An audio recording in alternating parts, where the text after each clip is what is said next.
Hey there, and welcome to the Ope-Eh three-way pro wrestling podcast on this episode 67. I wasn't going to say that full part. That's a little yeah, no, you guys, that's fine. Yeah. It's not my can of beer, we'll say that. My can of beer today is, as the last 3 weeks or two, Limey Kugel's White Mocha Stout. No, it would be 3 because you had it on the beers as well. Yeah. All right. So if Liney's, you want to, send us a nice little partnership request or whatever, feel free. We are proud to support you, locals. You know what? God dang it. I can't. I almost said Donnie. R.I.P. Donnie. God dang it. Donnie's Christmas... not real.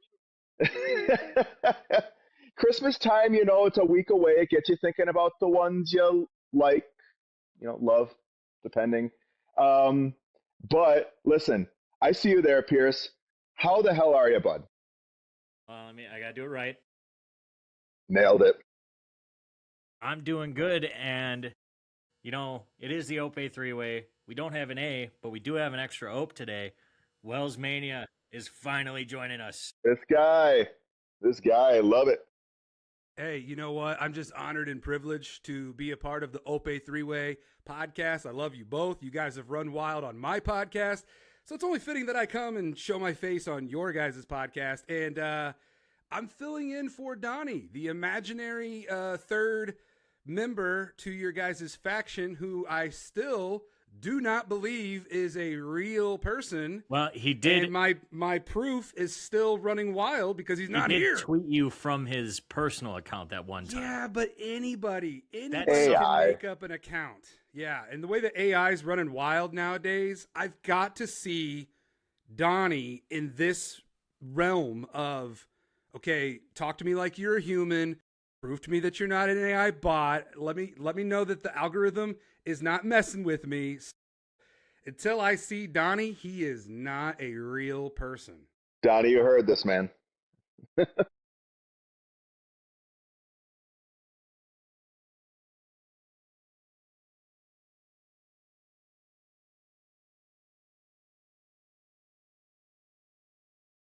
Oh yeah.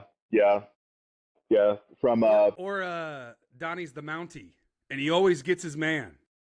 That is true. That's an old wrestler from back in the 90s. I remember the Mountie.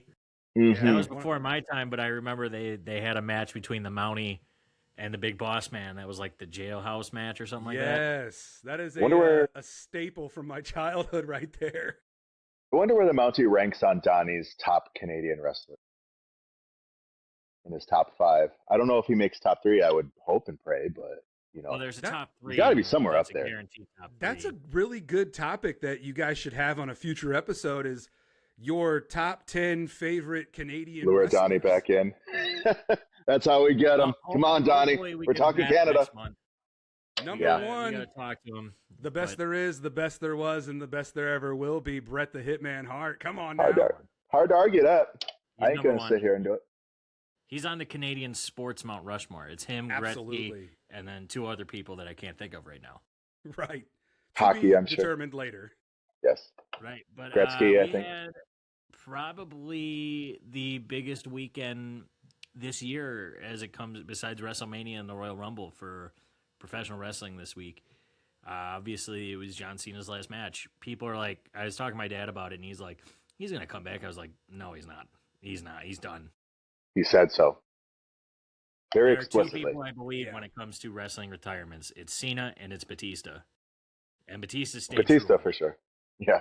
Hell, Batista won't even accept his induction into the WWE Hall of Fame. He won't even show up for that. Well, that's a little different because his schedule as like an actor is so crazy wild that it's like he's got to figure out 3 weeks where, like 2 weeks where he can take off and then go do it. Apparently he's doing it this year, but who knows? We'll see. Well, yeah, not to make the cast political or anything like that, but you saw what Mick Foley just did, right? So with Batista and how outspoken that man is on his stances and things, like, if that's his right, right? He doesn't have to accept, like, he doesn't owe it to anybody on this podcast or outside of it, right? But, I mean, given the state of affairs, I feel like that's probably what we could expect. If he does it for anybody, he does it for Hunter, who is Yeah, getting a lot maybe. of shit this week for Saturday night's main event. Yeah. A friend of your shows, I've met her in person once, Wheezy Blonde, which I think is completely unfair to her. Yeah, a I've lot met of her unnecessary hate towards Wheezy Blonde going on And social she media is- right now. Nothing but a sweetheart. She is a genuinely good, nice person, and she had an opinion. It's just an opinion. That's it. Sometimes you got to tell people to shut the fuck up. Is that fair? I This think is we can true. agree on that. Just sometimes. Just sometimes. But, Well, you know. And also, fellas, that crowd, wrong place, wrong time. Like, save your frustrations for another moment. They totally hijacked John Cena's moment there. I mean, instead of getting, thank you, Cena chants and you still got it, they're chanting, fuck you, Triple H, you fucked up. And they're just doing a lot of stuff that, in my opinion, didn't. There's a time and a place for it. And Yeah. you don't have to agree with how it went down, but don't hijack John Cena's moment. And that Washington, D.C. crowd hijacked John Cena's moment because of, now I get it that they're upset and whatnot, which is perfectly fine, but don't ruin it. Like, because now whenever you go back and rewatch John Cena's final match, and when John's, getting his pomp and circumstance, all we're going to hear is that dumbass crowd chanting those dumbass chants. And yes, if you participated, I'm looking you right in the face. You ruined John Cena's final match. It's hard to disagree. Yeah, fair point. They chanted a lot of dumb shit. They chanted AEW. They chanted "We want Vince," which, let's be honest, if Vince was in charge of creative in 2025, Christ. Who knows what would have happened if Vince McMahon was there? Could you imagine if Vince would have showed up, though? I mean, it was enough that he was. It was enough that he showed up the way that he did too. If you could hear like, just what I'm trying to say. Just the air just left a lot of lungs in that moment. I was like, oh shit. But hopefully not foreshadowing, right? But never say never in the WWE.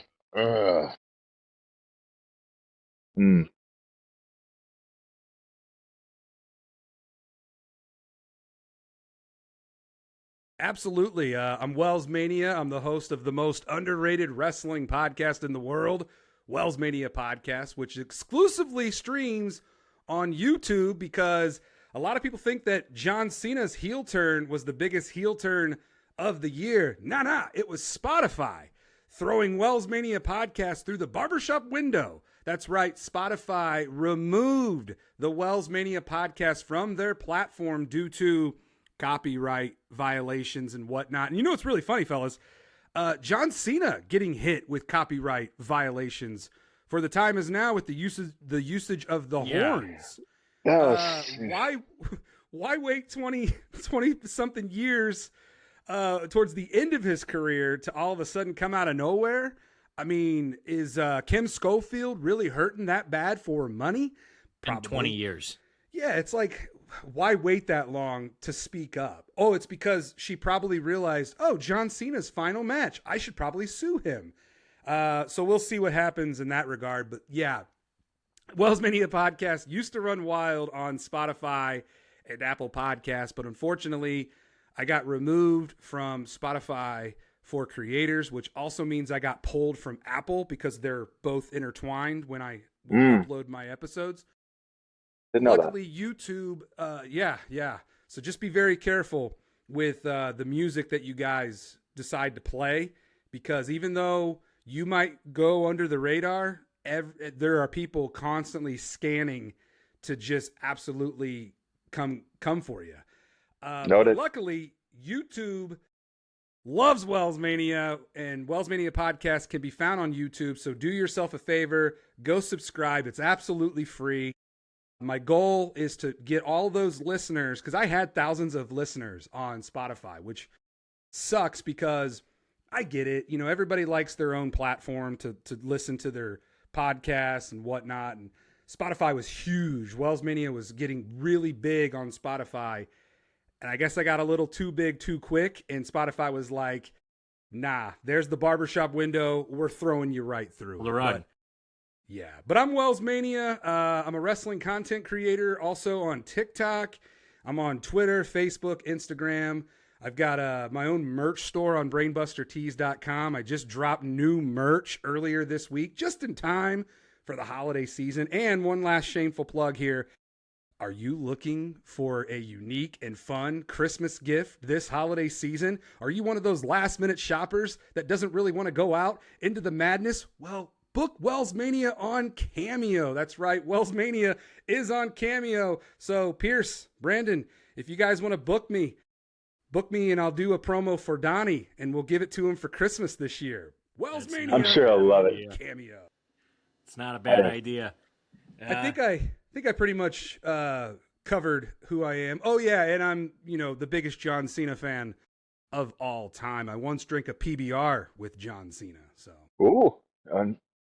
Pretty cool. What better time to talk John Cena than now, eh? Matter of Time fact. is always now. Mm-hmm. Until it isn't, because That's a John big Cena reason is that we done. brought you on, because I know how much of a big John Cena fan. You know I was a big John Cena fan as a kid. Still love the guy to death. If you're wondering where you could find us, at Ope_A 3_way on all social media platforms. See the new episodes on YouTube. And hopefully Donnie can get them on Spotify when he can. Spotify is the Canadian side of our That's for you, Donnie. Okay, See that? That's for Donnie. But before Donnie, we I get hope to meet into- you one day, brother. We'll make it happen. We will make that happen. Before we get into the recent past, we're going to go a bit farther back. So we're going to hope this works. Brandon said it did, so...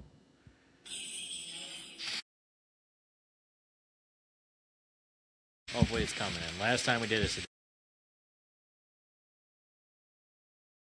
Nice cut. Well done.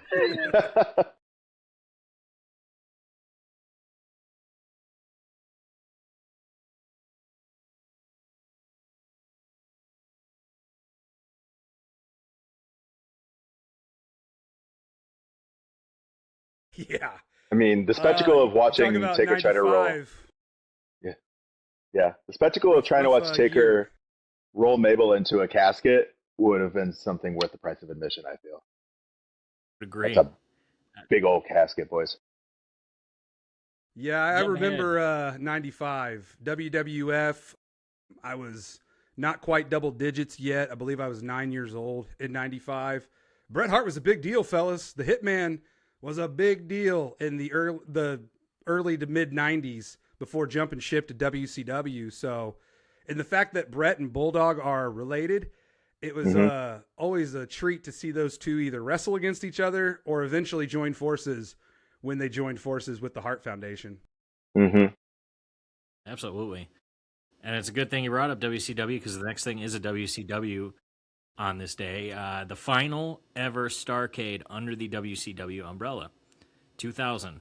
In the main event, Scott Steiner would retain his WCW heavyweight title against Sid Vicious. Big Papa Pump. Holler if you hear me.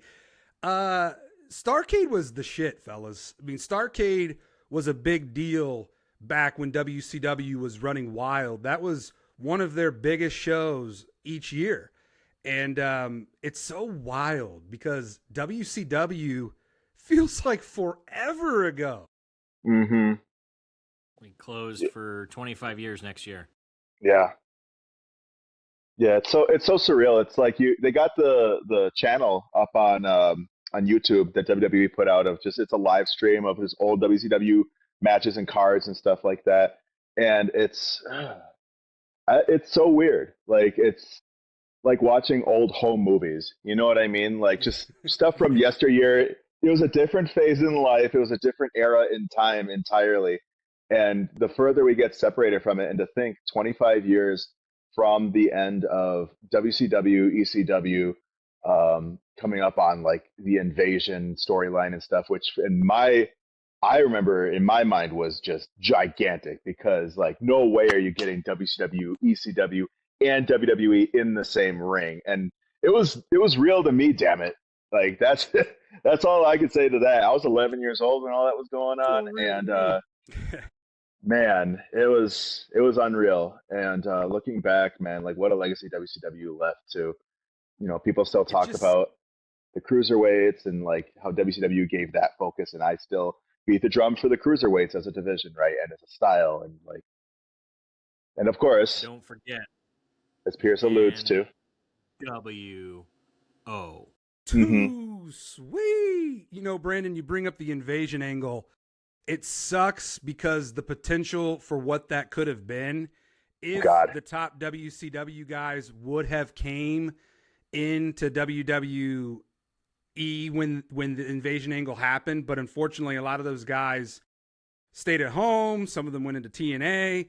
Like Sting, man, we didn't get Sting in WWE for the longest time. nope. And his run in WWE, unfortunately, was cut short due to Seth Rollins.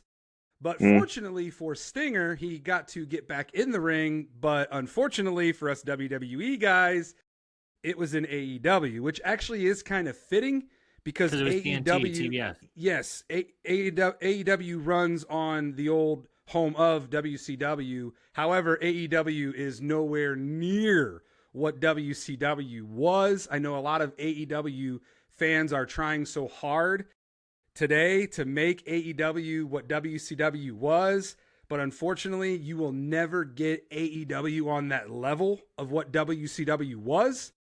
But I can't blame them for trying. So good for you if you're one of those AEW fans who's really pushing for a modern day Monday Night War. Like John Cena said, never give up. I mean, but hey, when you get to the point, you can let go. You can let go because it's never going to happen again. Yep. yeah. I mean, that's crazy that's too. Foreshadowing right there. The irony in the fact that Sting ended up teaming with and actually doing a match style pretty similar to Darby Allin there around the end of his career. And this was how many years after the Buckle Bomb incident that retired Sting, right? Like the fact that Sting was able and willing to put his body on the line like that in an AEW arena outside of WWE. And it makes you think, like, if WWE would have just checked on Sting a little bit more, if they would have offered him more, if they would have given him more to keep him in house and then given him another shot maybe later on down the road, like how much could they have done with Sting in his last few years if they would have just played the cards right? You know what Sting I mean? versus Taker. We could have. We could have. What if?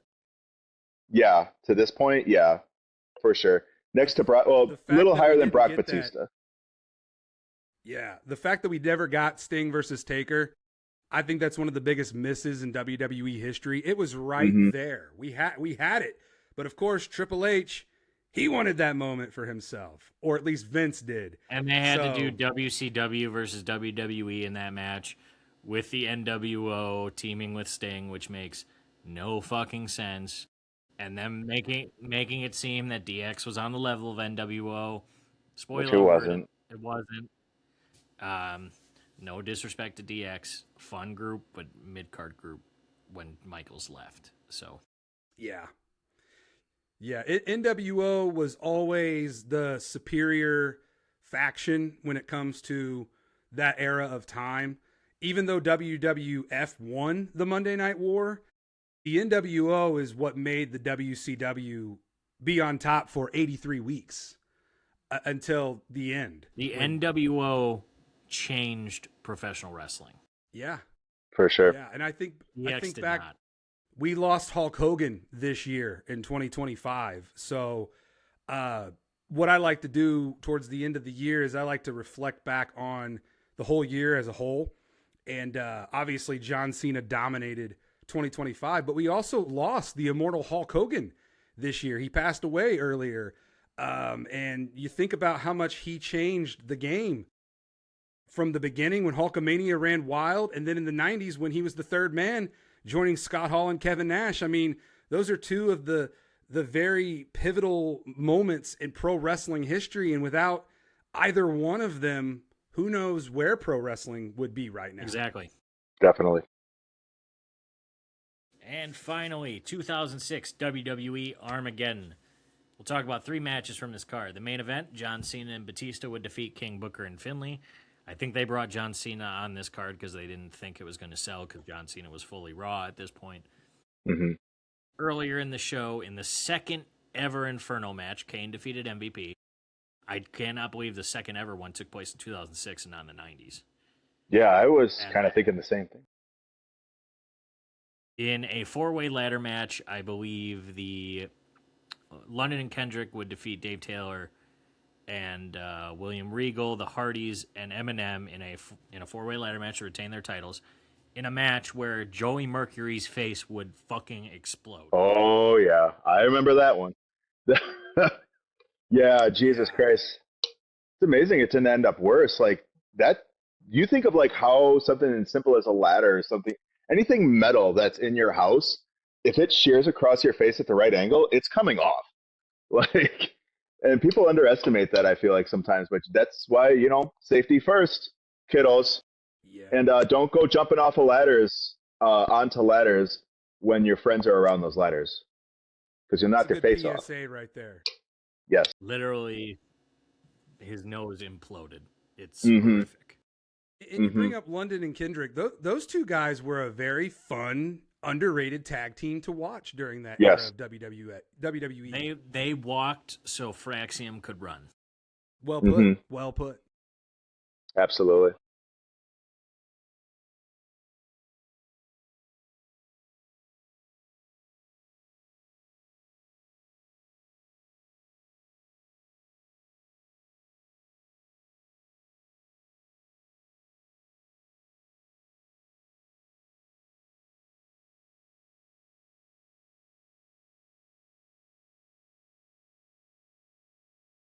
Yeah. Because then, I'm doing my very best to keep myself together, okay? Oh, I cried like a baby on Saturday. I won't lie. Surprisingly, I did not cry. I kept my composure, but I also was holding my son, so I had to be strong for my boy, you know. yep, There you yep, go. be strong, daddy. Is this why you didn't want to jump on a vid, Pierce? You didn't want to live the moment with me and Don potentially, assuming Oh we yeah, were 100%. real enough to I do that. was like, I'm for sure gonna cry. Fair enough. Like, That's I'm a fair. man. I'm in touch with my emotions. I Yeah, don't and need to it's cry in front okay. of the boys. It's okay, Pierce. It's okay to let the tears run wild. I was actually surprised that I did not cry when John lost, but we'll get to the reason why once we get to that match.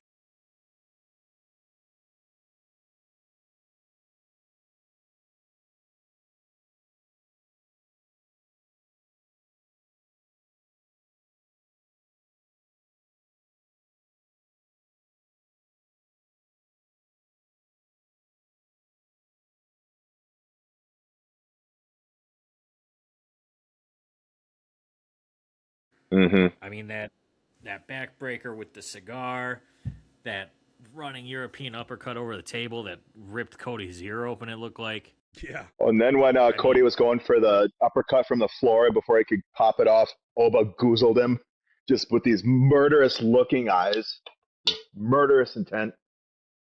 Wish we got Oba's more of gonna it. be a star. He always is a star.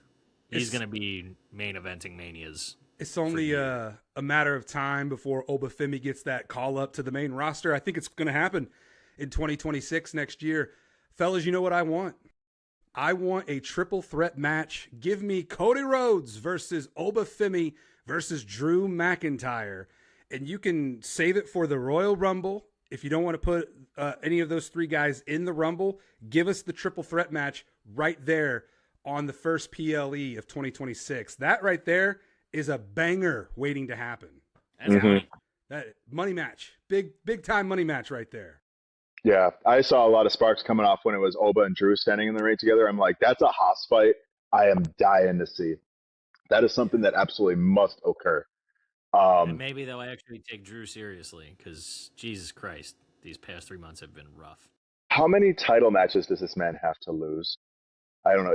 It's getting kind of Kevin Apparently, Owens up in here, like, all and of not to them. disrespect Kevin, but Should have won at Saturday night's or WrestlePalooza. Should have beat Cody at WrestlePalooza. I agree. Wouldn't have been And you mad could at it. always give the title back to Cody to close out 2025. You could have easily done that at Survivor Series if you didn't want to put, them in the cage. Short world title reigns matter. hmm Yeah. And we need more of those. Like, we had Roman Reigns give us the modern day Bruno Sammartino run. Like, we don't need these dominant long reigns with the titles. Like, Roman set the bar for a while. Like, we can go now for a while not having someone hold on to the title for a long time. And especially the way the fans, some fans, I'm doing air quotes, are treating Triple H. You're gonna hear it. You are gonna hear it. If those fans don't like something, they're gonna make it very vocal. That is accurate. In the Yeah. next match, Sol Ruca defeated Bailey by pinfall. 9.5 minutes. This is great. This is another show out for Sol. It's another reason that shows Bailey as the most underrated women's worker probably ever. She put Sol over big. I kind of called that Soul Snatcher, Brandon. It wasn't exactly what I thought it was, but it was very close. Yeah, it was a good call. Good shout. Yeah. It's right winner. And Sol's going to be another major star. I think every NXT and TNA, I'll give you a shout, Brandon, star that was on this Saturday night's main event is going to be huge in the future. Yeah, if anything, Sol it did Ruca, exactly. a lot of fun to watch. Yeah, it did exactly what Cena, I felt like, put out to do. Is like when he's talking about, we want to make sure that young talents are put in the ring with these veterans to really pave the groundwork for the next generation. I feel like Sol Ruca is just such a sensational athlete. She's kind of like, and I'm sure she gets a lot of Charlotte Flair comparison for the aesthetic and for the style and everything. But honestly, I feel like she does Charlotte Flair a little better than Charlotte Flair. Like, Sol is just she's honestly, like, she's very charismatic in her own right. She can only get better. She's 26 years old, and she had a perfect, what you can effectively call like a tryout match for the main roster, for the main event of the women's division, in my opinion, in very short order. And, Becky was a great dance partner with that. Becky did great in making her look great. Um, yeah, man, I'm very excited. And you were commenting, Pierce, on just how close, how tight that moonsault over the top rope was for Sol, where she almost barely missed the middle rope with her feet, and it could have like sent something into a tailspin, and she could have badly fucked something up. But when you watch it in slow mo, you just see how she, like, almost gracefully, like, and you almost wonder if it was with intent, but just arcs perfectly over that set of ropes and down to where she needed to go, man. Like, she's so good. It's the old Sasuke special. She's so fucking good, man. I will sing Sol Ruca's praises up and down and all around. Like, she's gonna be. I could see her probably winning the women's rumble of like 27, but I could even see her winning, a main roster championship before then in 2026. I mean, right now the women's rumble for 26 is pretty unclear. Yeah. So they could even call it. I think they need to call somebody up and have them win the rumble in their debut. Sol would be a great choice for that. Oh yeah, I do think absolutely. Sol Ruca will be in the women's rumble next year in Riyadh. The Soul Snatcher fellas, my goodness, what a wild finisher. And I think only few women can pull that off. And she is one of the few, if not the only one, that can do that maneuver. Every time she does it, I'm just in awe. Like, very rarely does a finishing maneuver like get me to be like that, man. When's the last time a finishing maneuver actually put you in awe? I'll say this. When Randy Orton brought out the RKO, that's what everybody was like. How do you take something as cool as the RKO and then add a level of cool to it that there hasn't been? You had a flip. Yeah. Do a flip. Her athletic background definitely comes in handy for sure. And Brandon, dude, a dream match would be Charlotte Flair versus Sol Ruca. Like that right there. I want it. That's the passing of the torch match, I feel like. And it's going to be a while before Charlotte actually has to go ahead with it. I don't think she's going to retire for a while. But when it comes to, like, when we're looking at kind of like with AJ, right? Like, I feel like AJ's had a couple of torch passing moments, like with Logan Paul, for instance. But it's like, who's a guy who's going to kind of do kind of what I do-ish, or who's going to take, like, who's here now but can end up being at my level later? I feel like you're going to see that coming up with Charlotte and Sol, because the comparisons are very easy to make between the two, right? Both similar body type, similar athletic background. They can do similar stuff in the ring. I just think Soul, like I said, does it just a little bit better. But maybe there's more to Charlotte that we've yet to see too, right? So it'll be fun either way. And But don't sleep on Tiffany Stratton. You can throw her in the mix too. That'd be mm, one hell of a triple threat match right there. I hmm agree. yeah, yeah. I wonder what she's doing right now. I mean, I haven't since she Nursing lost the women's injuries. title.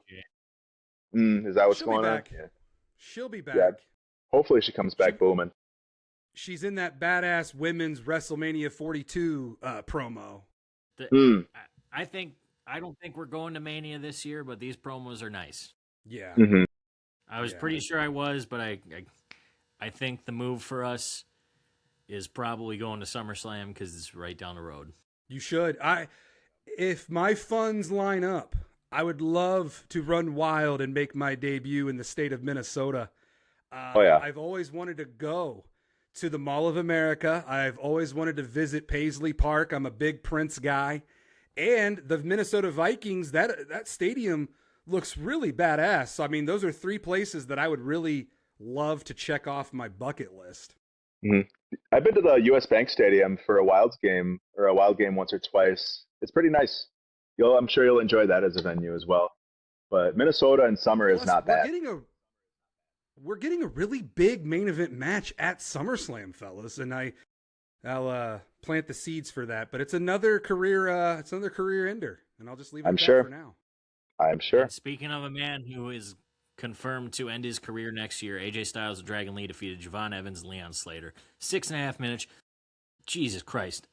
We like to say when matches like this happen, they fuck. That match fucked. Like, what more can we say? Yeah, that was like an Eiffel Yeah, no, Tower, it did. really. All caps fucked. Damn it. Yeah. Brandon. I mean, hey, I know we weren't in Paris this time, but no, that was an Eiffel Tower is a bit of a fuck. That Dude, was just drag. great. You know, I was so excited to see this match on paper because when you consider AJ Styles, Dragon Lee, those are two very, Dragon Lee obviously a bit newer than AJ, but still very influential, still very noteworthy talent who unfortunately has been shadowed quite a bit, which is why this tag run was such a fucking godsend for him.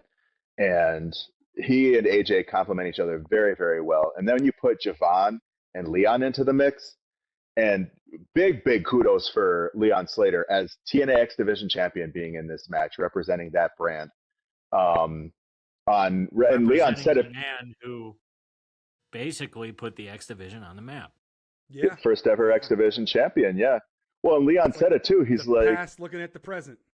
basically, and Leon said it. He's like, you can go to more than one WrestleMania. You can do another Royal Rumble next year if you want to. You only get one shot at John Cena's last match, and he made the most of it, absolutely. And people have said it a lot online too, but for 21 years old, he has some really good instincts and this is something that we can implement into AJ's retirement run, right? Where AJ sees all these young guys bouncing around, flying through the air and shit, and AJ thinks he can still do it. But what happens when he goes for the phenomenal forearm on Leon? Just old man falls down, and Leon, being the youngest in charge that he is, scrambles over and makes it all look good. And I think that's what you run with twofold, like potentially as a storyline between him and Leon, right? Between AJ and Leon. And then also to contribute to the fact that maybe AJ at 48 years old just doesn't have it like he used to, right? Like, you put him in the ring with these guys who are no doubt influenced by him and his work in the ring, and he just can't hang. And this is going to be the countdown. Like, what are we going to see out of AJ character wise as we eventually get towards the end? Currently, there's one man who has now made a name for himself as a career killer. Oh God, I hope not. And Yeah. It's I happening. hope- It's going to happen, Brandon. you You better can be mad about it all you want, but that prepare match was yourself bang. now. I mean, It's the coming. match will happen. The match will happen. I have no doubt. But I don't think he's the one to end it though. I hope that's what I'm saying. I hope he's We not the said one. the same thing about this match. We're going to talk about Gunther defeated John Cena by submission, and not a pass out submission, not a technical submission. John Cena tapped out for the first time in 21 years, and there's a reason they picked Gunther to do it, because nobody could have done that besides Gunther. Yeah. No one. You think about the four guys, over a 23-year span, We don't talk about it. We'll call him Redacted. Okay. I don't mind saying his name, but for the respect of your guys' podcast, CB. I'll just say CB. CB Redacted, whatever you want to call him. CB Redacted, Chris Jericho, Kurt Angle, and now Gunther joins that exclusive Rare Air Club. And not just Rare Air. This was the ultimate version of John Cena. Like, when those three guys made Cena tap, that was pre-Super Cena era. He was not saying never give up at that point. This is never give up John Cena. And fellas, I'm going to go ahead and tell you, he did not give up. And I'll tell you why. The smirk and the smile on his face, he simply let go. There's a big difference between giving up and letting go. John let go because he realized that was his moment to finally realize his time was up. Putting that smirk smile, it put me at peace. And that's another reason why I don't feel like I cried when he tapped, because I saw the peace in John's face, and that put me at peace. And it made me, and plus I was holding my son, and he was actually like tapping on my arm. You go back and watch the video. Someone pointed out to me, my son was consoling me. My 6-week-old son, who's in the wherewithal to be there for his dad in a big moment of my life, watching my biggest inspirations, the end of his career. But yeah, fellas, that match was everything that it needed to be. And I don't know why some people in the wrestling community have decided to go after Triple H, because let's face it, Triple H didn't book this match. You want to know who booked this match? John Cena. John Cena. Exactly, Pierce. He's calling the match this is what John Cena does. I'm a local pro wrestler here in Indiana. I've been wrestling for 7 years on the indie scene. I have been in matches where guys are calling it on the fly. That's what John Cena does. He literally maps out the match right in front of your eyes. And also another thing that John does, he tells you exactly what he's going to do. When he said he's going to ruin wrestling, he ruined wrestling. When he says he wants to leave the business better than he found it, putting over Gunther is leaving the business better than he found it, because now Gunther has the opportunity to be the greatest heel of all time. 2026 is going to be a mega year for Gunther. WWE realizes they've got the most hated wrestler on the roster because he's the only person that will ever be able to say, I retired John Cena. I made him tap out like a little bitch. Gunther, the heat is on. And now people, Brandon didn't like when Jay won at Mania. That's fine. But now he can say, I tapped out, so did John. Yeah, in the crowd, you can't chant you tapped out to Gunther anymore. Null and void. That's he also tapped out before WrestleMania. Yeah, that's a dumb chant. Come on, listen, get more creative. If you're gonna come up with these chants, make it more creative. You're asking a lot from American crowds. You really are. That's very true. That is very true. But yeah, I will respect the fact that Gunther was the man to do what no other man could do, and that was retire John. I'm not upset because I know this business, and a guy like John Cena is in a league of his own. He's never coming back. He wanted to make sure that he put somebody over on his way out, and in my opinion, this was the best business move that could have happened in this match. Now, granted, I would have been completely content and fine with John Cena beating Gunther, but that is not what John Cena wanted. But that would have done nothing for Gunther. Exactly. That would have been closer to a burial than when Jay beat him. That would have gone, if John would have beat Gunther, he could have done something. Never let me forget that. He could have done something that I think a lot of fans wish he would have done when he did turn heel. John could have said, you know what? This isn't the farewell tour. I'm coming back in 2026.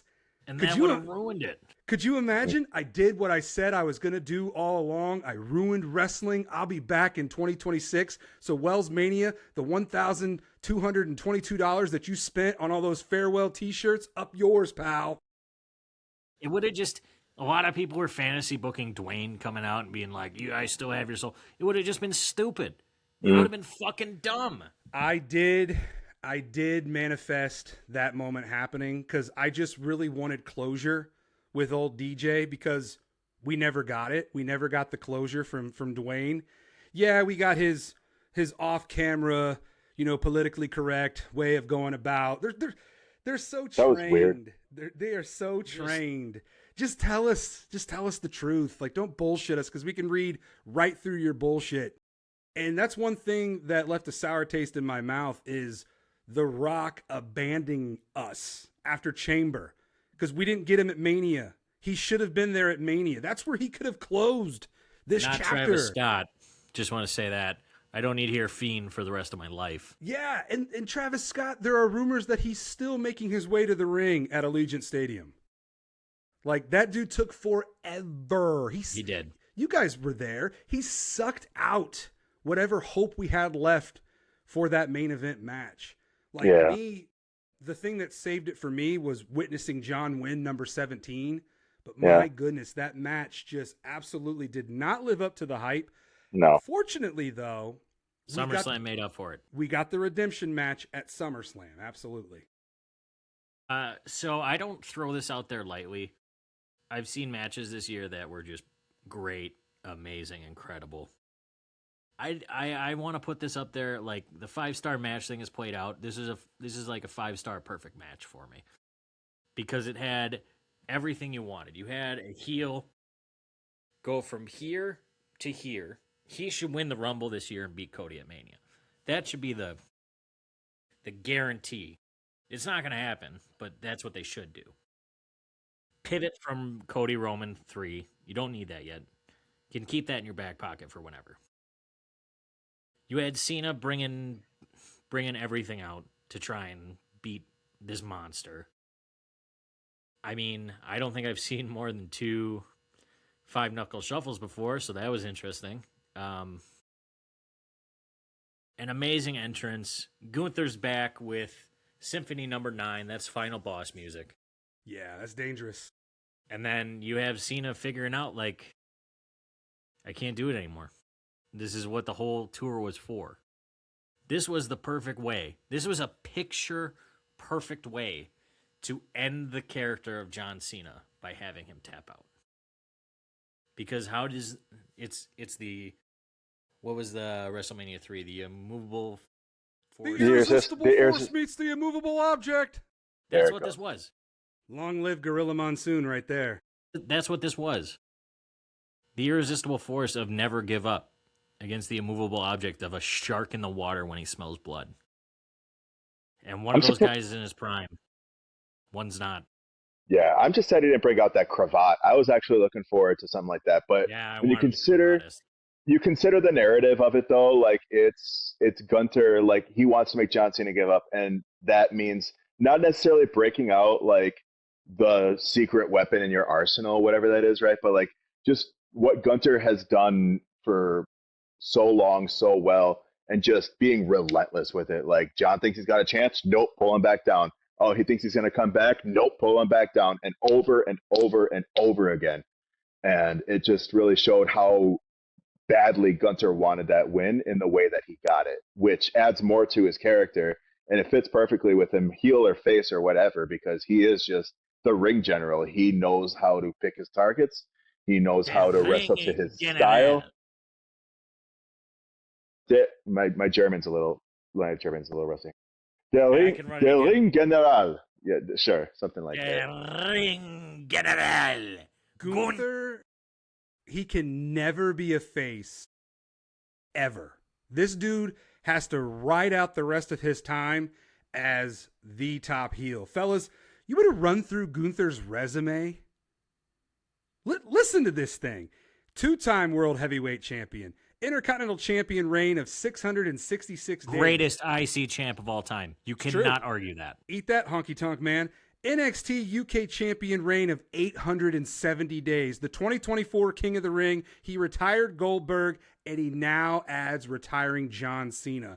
That, my friends, is the recipe for one of the greatest heels, and he's not even done. Like, he's going to add to that retiring of superstars. AJ, Brock Lesnar, potentially Randy Orton for the cherry on top. Chris Jericho. Chris Jericho. Pierce, do not rule out Gunther winning the 2026 Royal Rumble, because if he does win that, he'll secure his spot at Mania in a title match, and therefore probably going to beat whoever the champion is at WrestleMania 42 in Vegas. And he should not go after the world title again. No. He needs to go after the grandest prize. Go for Cody. And here's another thing, too. Here's professional wrestling. Here's foreshadowing. What was Cody Rhodes doing when John took off his shoes and his armbands and walked off? Cody was staring at John's shoes and armbands, realizing, my God, I am the top guy now in this company. Mm-hmm. All of the weight of WWE now resides on my shoulders. I am the heir to John Cena's throne. I am now the top face in this company. So you put the top heel Gunther winning the Rumble, going for what you said right there, Pierce, at WrestleMania 42, going for Cody's undisputed title and beating Cody Rhodes at WrestleMania. Dude, he needs that win too. He needs that win back. And I tried to find I think I think I was more emotional the week going into John Cena's final match than John tapping out to Gunther in his final match. I kept finding ways to justify John losing. And the thing that I came up with the most is, if Gunther does not get the most mega push of any heel, him beating Cena was a waste. Yeah. I mean, the thing of it is, too, has to be launched. Yeah. Sorry, I didn't mean to cut you off there, Will. No, you're okay. I'm trying not to ramble so much, but I'm just so passionate about the potential for how big of a star Gunther. This is on the level of Brock breaking the streak. Yeah, it's a great comparison, man, because you think of Brock Lesnar. Out of all the accolades that Brock Lesnar has done, what's the one thing that you ask, hey, what's the first thing you think about when you think of Brock Lesnar? Everybody is going to say ending Undertaker's WrestleMania streak. You can now do that with Gunther. When you think of Gunther, what do you think about? He's the one that retired John Cena. Those are two chops. Massive accolades. I think of chops. Yeah. Or that. And consider the fact, too, that you had Gunther and Brock both probably about at the same age when these events happened. Miz said it on the post show where people are like, and he must have heard my criticism because I might have said a thing or two about this too. It's like, I questioned how Gunther is going to carry this legacy going forward, given the fact that his full-time career, this isn't going to be a Brock Lesnar schedule that Gunther carries. Gunther's going to be there full time, and he's going to be there at 38 years old. And I'm like, well, how does this really make sense if John was trying to put over the future?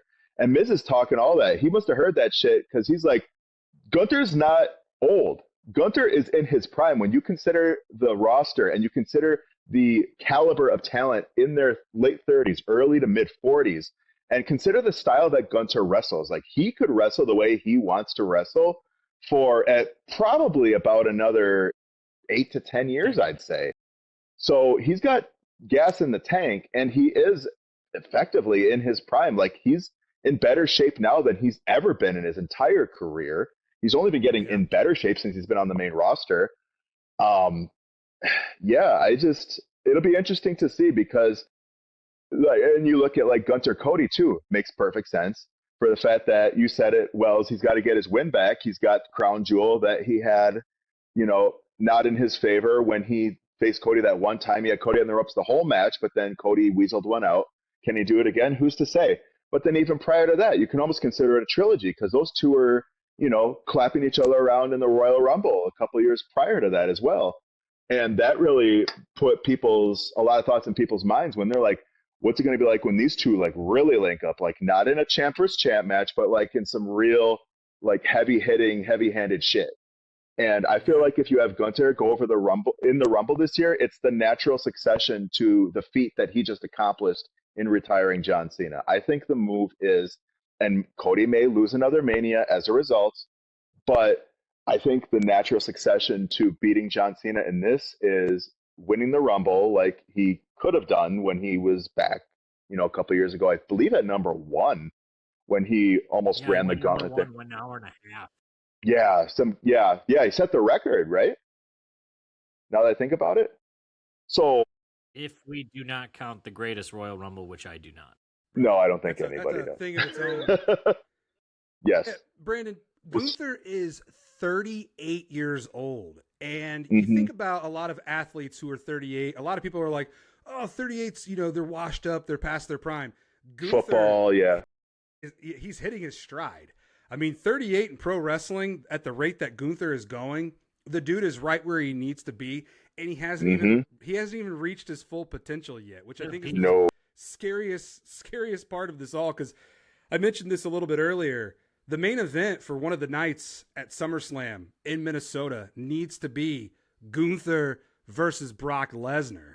And could you guys imagine Brock Lesnar, the Beast, tapping out to Gunther? My goodness.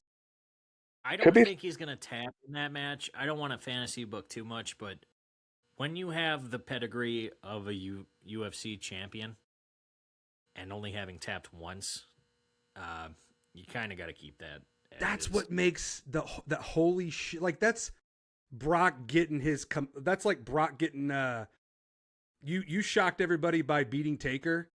Now it's your turn to be shocked and have you tap out to Gunther. Because, like you said, Pierce, nobody would see that coming. Yeah. Well, there's a story there, too. That would be such a big deal that not only did Gunther retire John Cena, but Gunther retired Brock Lesnar and made him tap on his way out in Minnesota. There's a lot we can book off of it. But, I mean, the biggest thing is, like I said, I think this is as close to a perfect match as you can get. Because the story was great. Cena got his hope spots. Gunther looked like a killer. And, I mean, they took a little bit for them to announce Gunther as the winner, which I like, too. And then the entire roster came out. And, number one, WWE, whoever is in the production truck, fuck you guys for not putting Stu on camera. That was not cool. Yeah, that was bogus. Also, Stu's not his name. It's like Matt. It's like Matt Stewart is Tom. his name. I think it's Tom. Tom Stewart. Yeah. So Stu's just a nickname, which is just blows my mind. And Cena put over Stu. Yeah, gotta push those guys. What's the Warrior Award? The roster come out.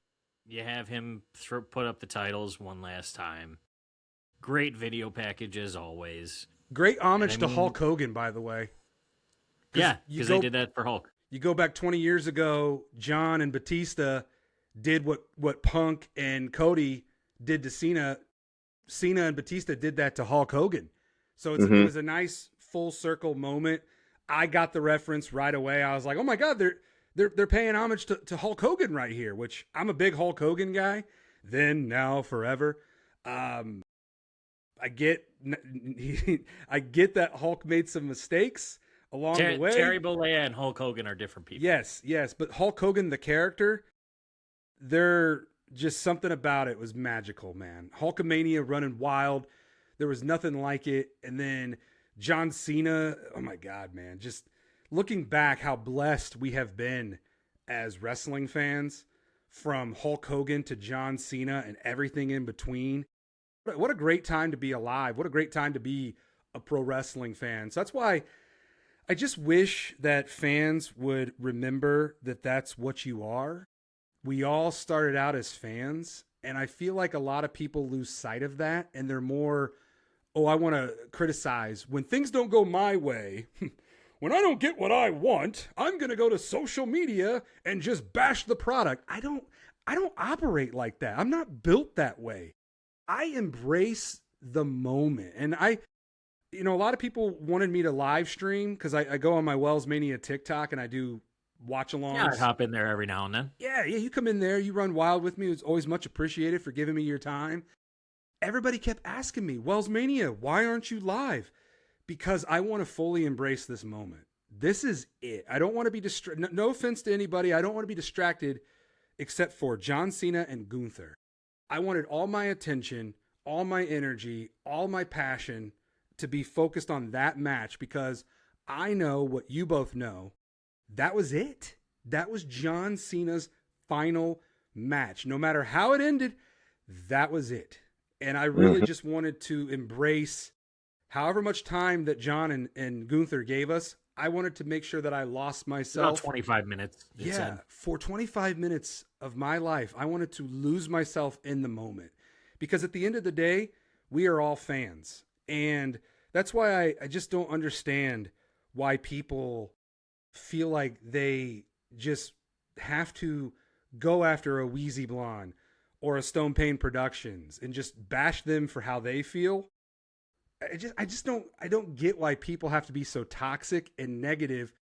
And you're not always going to get what you want, ladies and gentlemen. I mean, I wanted John to win, but you don't see me bitching and complaining or bashing the product. No, I respect what happened. I embraced what happened. And John, you will never be forgotten. Even though you went out on your back like the pro that you are, your legacy will now live on through Gunther.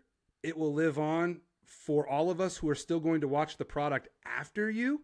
I've got a son who I'm about to educate for the next however long he's into pro wrestling.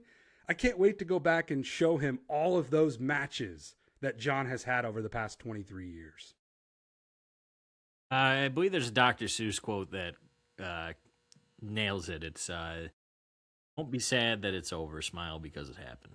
There's not really anything that says it besides that. It's a great quote. You are 100% right. We got to take a step back. You know, we do this podcast mainly for fun, and we can have our opinions on the product right now, how it is. We went to an indie show 2 weeks ago, Blizzard Brawl. Met up with friend of the podcast, Kevin Thorne. We talked about you. You know, I was like, yeah, I was on the show like 2 weeks before you. And he's like, love yeah, Kevin. Awesome. He's a great dude. We were trying to get an interview with him, but we couldn't get the timing right. But the one thing he said, he's like, dude, that dude just exudes positivity when talking about you. And like, that's one of the biggest, the biggest reason I wanted you on today is because I know how big of a Cena fan you are. Number two, you'd be able to take an objective look at everything and put a positive spin on it. No, I appreciate that. And Kevin Thorne, man, what a great dude he is. I won't trail off too much, but back in 2019, when I broke into wrestling on the indie circuit for my first live show, I wasn't even booked to wrestle, but I was in the locker room. I got invited to come check out the show. I did bring my gear. PSA, always bring your gear, whether you're booked on the show or not. People cancel all the time. Plans change all the time. And literally like 5 minutes before the main event, because Kevin Thorne was in the main event versus Colton Cage. Kevin's a realtor. He's a badass realtor. Kevin Furtick Realty. Look it up. If you're looking for a home in the Indianapolis area, Kevin's your guy. Cheap plug. Kevin got a call and he was like, goes up to the promoter. I hate to do this, but this is my career now, selling houses. I got to go. This is a big deal. Kevin left 5 minutes before the main event. So the promoter comes over to me and goes, all right, Megamondo, it's time. You're getting your debut here. Main event for the title against Colton. He's right over there. Go talk to him. Shout out to Colton Cage for being the pro that he is, because I was nervous as hell. I'm like, and Kevin was like, you had more fans out there than anybody and you weren't even on the card. And I was like, they just came. I promoted it. It's what I do. And they showed up and they were wearing their Megamondo merch. I wasn't even wrestling. They had no idea that I was going to be in the main event for the title. So shout out to Kevin Thorne. Shout out to Colton Cage. And just let that be a lesson. You never know what is going to happen, whether you are a local independent wrestler or a wrestling podcast host or a wrestling content creator, record the episodes, post the content, but never lose sight in the passion and the fun, because that's, at the end of the day, what this is all about. If you're not having fun on here, you're going to be like those miserable people that just attack the good ones like us for no good reason. There's no good reason to go after people like us who are enjoying the product. And I mean, I don't think we can have a more perfect end to this episode. I mean, what else can we really talk? I mean, we can talk about Izzy Dame, or not Izzy Dame. Who was it? Izzy Dame last night? No, Thea Hale. Thea Hale. Hale, who wasn't supposed to win, but she did, which proves my point. You just never know what's going to happen. You got to seize the moment, run with the opportunity, and just give it your all, because you never know when it's going to be your time to shine. Good for her. She's been grinding for a while, and she deserves it.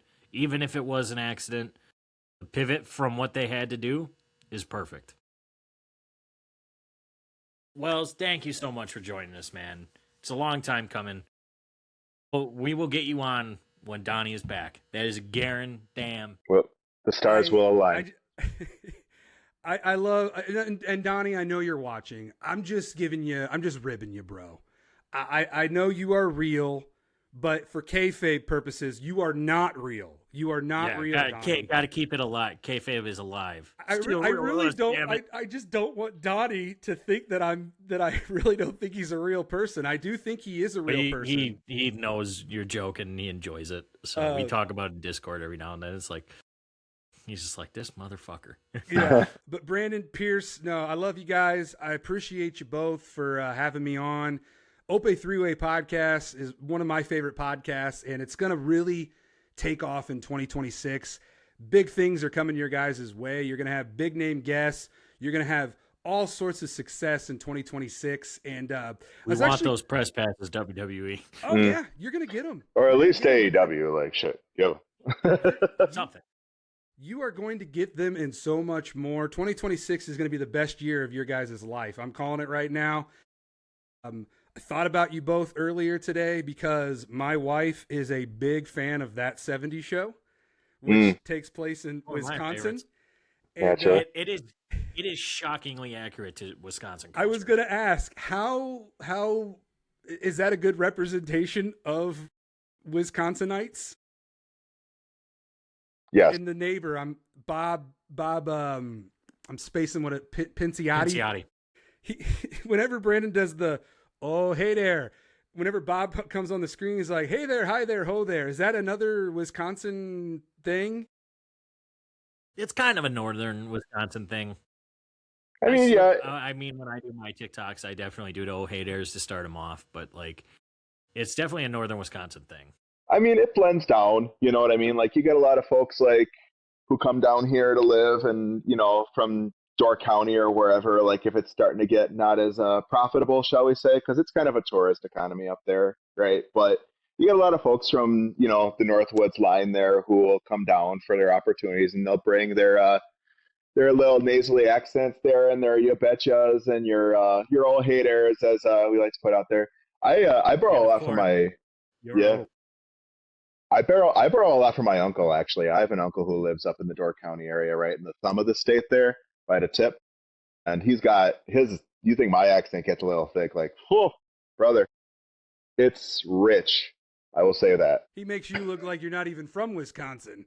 God, yeah. No, and he's from Chicago too. He was born in Chicago, and then he moved up to the northern parts there after a bit. And so, yeah, it just it really, like, you know that voice when you hear it. So we'll put it like that. It's very, very distinguishable. We'll get a drink from the bubbler. We'll play some sheep's head or euchre.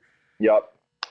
Gonna watch the Packers on the TV. Light at it, a roundabout, you know. Go Pack goal. I love it. Yep, and fuck the Bears. Go Pack goal. I love the accent. I love the culture. We do say love it here in Indiana.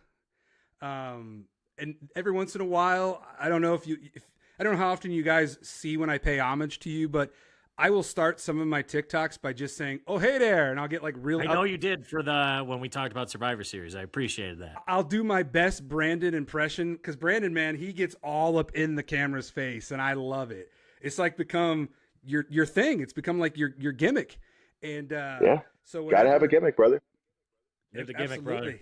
And I love doing whatever. I'm like John Cena, man. I want to help out as much as I can, and I want to make the wrestling content world a better place than I found it. Because one of these days I'm going to be done doing this. Hopefully not for a long time, but I just try to help those along the way. I love what you guys are doing at the Ope Three-Way podcast, and I'm not just bullshitting with you. I'm not kissing your guys' ass. I'm being legit when I say that 2026 is going to be the biggest year of your guys' Ope Three-Way podcast career. That's the hope, man. I just feel it. Like I can sense it. Like I can feel that you guys are on to bigger and better things, and you're going to be launched into that next level of where you want to go. And Squared Circle Expo, Indianapolis, Indiana. I would love for you guys to make the trip on over so that way we can collab and run wild throughout that convention together, because that's another really good place to really get your name out there, get your faces seen, get your voices heard. Old school, man, social networking, and you guys do a good job at this, going to local independent shows. That's how you get yourself established in this business, is being amongst the people. And doesn't hurt to, shamelessly wear your own merch. I'll be getting one of the Mania 28 shirts. Dude, I'm planning on it. Yeah, that merch drop, not to ramble off too much on that, but I'm paying homage to all the WrestleManias that I have personally attended. And I started it with this one. This is WrestleMania 8. So I just dropped my WrestleMania 28 inspired merch. And then I got to do WrestleMania 23, 27, and 41. So be on the lookout for the Wellsmania podcast homage series. And it's running wild at brainbustertees.com. Thank you. We'll have to do something similar because we gotta get this podcast would not have started if it was not for WrestleMania 40. So we gotta do something. I would like to really look into some actual graphic designers and not AI through Fiverr. Like, seem to have gotten bamboozled in with this last endeavor. I don't mind. There was one logo that was really good, and you're just like, nope. It's not. It was just dimensions were a little different. But I'm thinking like something like even better, like graphically, like something that actually looks like it was created by hand, but certainly not by AI. And that's where I got a guy. I'd put money behind that. Okay, yeah. If you want to shoot us a link or whatever, I'd love to take a look. Because again, like Cody. Adrenaline Cody in Kaufman. my soul. Oh, Not Cody Kaufman. Rhodes. Cody okay. Kaufman. That's fine. He actually does a lot of great work, and he did the Megamondo logo for my Megamondo merch. So I will shoot you guys his information, and you can be in touch with him. He's a good creator. I mean, that dude is very talented with what he does, and you'll see it when you see his Instagram and Facebook, and his work speaks for himself, and it's like, yeah, that guy can definitely do some work. All right. For the Ope Three-Way podcast. Would love it. If you want to throw up the old gimmick real quick, Brandon, before we call it episode. You want me to wait until you start throwing out the whole rigmarole? You got it. Ope Three-Way. Well, Brandon, you got anything else for us before we call it a day? I was going to go on a ramble about how, John Cena particularly was someone who I started out really liking, then I really hated him, and then I ended up really liking him because, like, as you kind of grow and mature with the character and with John, you kind of see, like, the work that he did and how it was really worth it. You look at all the kids that he influenced, and the one thing that I really stood out to me from the retirement tour was when John was talking to Randy, and Randy was giving him shit for not having his own kids, right? Because Randy's got his kids, and he had his wife and all that. And John straight up looked at Randy, and I feel like that was a non-kayfabe, where John is like, you want to know the real reason why I wasn't having any kids, Randy? Is because I was too busy. And he looks out at the audience and he goes, raising all of yours. And people popped at that because, frankly, that's honest to God. And that's one of the things where it's like the whole is greater than the sum of the parts, right? Because there's a lot of things we could talk about as far as the Nexus burial, as far as Super Cena, as far as Do you want to talk about bologna, fudge, and mustard and his Warcraft account? oh yeah, the Warcraft account or the Oh apology God, I from don't want China. Yeah, or it's one of the promos of all time. Yeah. it's certainly something. But man, like when you look at just like, and we talk about like how, workers are disconnected from the people who they are in real life. But like John was one of those who I feel like was very much very close to center, very close to one of one as you probably could get with that. And right, when you consider the time that I hated John and he made 2010's WWE very hard for me to watch for a little while. But man, like when you look at just like all of the kids and all the people who are coming up and being like, taking the values that he put out with hustle, loyalty, respect, and it's just like, man, I wouldn't be I wouldn't espouse those as hard as I do were it not for what you were to me, what you were for other kids and fans out there. And that's really so much bigger than any championship he won, right? All 17 of them plus. And so and 17 that's championships don't matter. 650 Make-A-Wishes do. Yeah. oh absolutely. Yep. That's when if there's a heaven, if he gets to heaven one day, the pearly gates, brother, like that's what they're gonna read off first is that kind of stuff. He'll be granting make-a-wishes in heaven too. This is what Hey. it's what the man's built for. But he is, Yeah, fellas. He's the most genuine guy, the most genuine celebrity that I've ever met. And I've had the privilege to interact with him on 4 separate occasions. And every single time he's a really good actor or he's just really genuine in remembering who I am, but he's remembered who I am every time that I've seen him. And Yeah. I've seen him like in spurts, like throughout the years. Like he's one of the smartest, most intelligent, most humble, genuine people walking this earth. We need more people like John Cena. So that's why I've always prided myself to be as much of him, but in my own way, because when I was 15 years old, that's when I first saw John Cena back in 2002. And for the first time, I looked at a WWE wrestler and I was like, I can see me. Like, it's not a Hulk Hogan because, Hulk Hogan was just larger than life. The Rock was just larger than life. John Cena was not that when he first came on the scene. He looked like just a normal, average dude. And what really sold me over with John was Basic Thugonomics, because I too was a white guy into hip hop music, and I too would listen and rap, and people would look at me like, "Dude, you are out there. You are different." And so different that I actually was inspired to make my own rap album, which I put out in 2008. Only 40 copies existed. I don't know if they're still floating around out there, but I want to look for one. 2 people inspired me. The most random 2 people thrown in the same sentence. John Cena and 50 Cent were my 2 inspirations to just go for it. And That's incredible. That's why John's been such an impact on me, because I have related to him for the past 23 years. And I've literally been down with John for the whole time. Like when everybody was chanting Cena sucks, I was defending John. Like I would cosplay as John at WrestleManias and SmackDowns and Raws, and I'd go to Halloween parties, and people would boo me like I was John Cena. So I've never felt that impact outside of my mom and dad. I've never been inspired the way that John Cena has inspired me. It's a feeling that I am forever grateful for. And I've told him this to his face every single time that I've seen him. I've shaken his hand, looked in his eyes, and I've just said, thank you so much for inspiring me. You have no idea the impact that you've made on my life, and I can't say thank you enough. And especially this past August, I'm sure you guys saw the video that he did for my son. Yeah. He didn't have to do that. He didn't have to do that, but he did, because I told him, a lot's changed since the last time I saw you when we drank that PBR. And he smiled at me. He goes, Indianapolis. And I was like, yeah, Indianapolis. You remembered. Which just blows my mind, because he interacts with so many people, but he remembers you. He remembers you like it was just yesterday. He's got a gift. He's got a talent and a gift. And I think that's what separates him from all the other guys because nobody can do the Make-A-Wish like John Cena can. There's no other wrestler who even comes close to the impact that Cena's had on those kids. And not just those kids, but me and all the other guys like me.